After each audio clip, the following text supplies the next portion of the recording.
بسم اللہ الرحمن الرحیم۔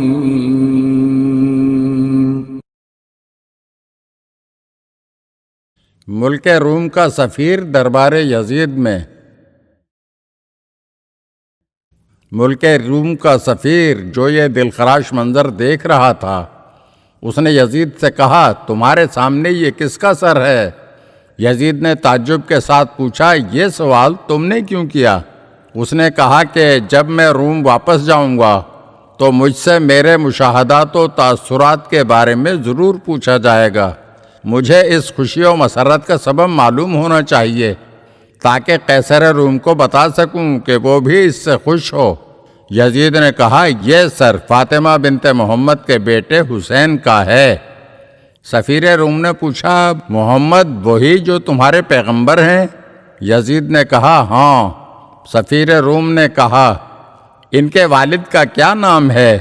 یزید نے کہا، علی ابن ابی طالب، رسول کے چچا زاد بھائی۔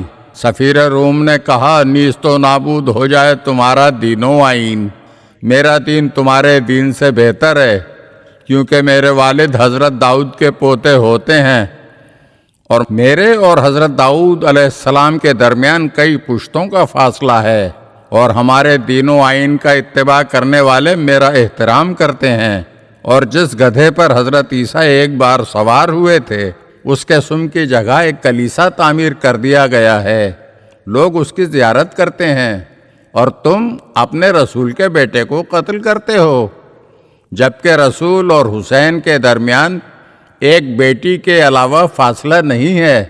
یہ تمہارا کیسا دین ہے؟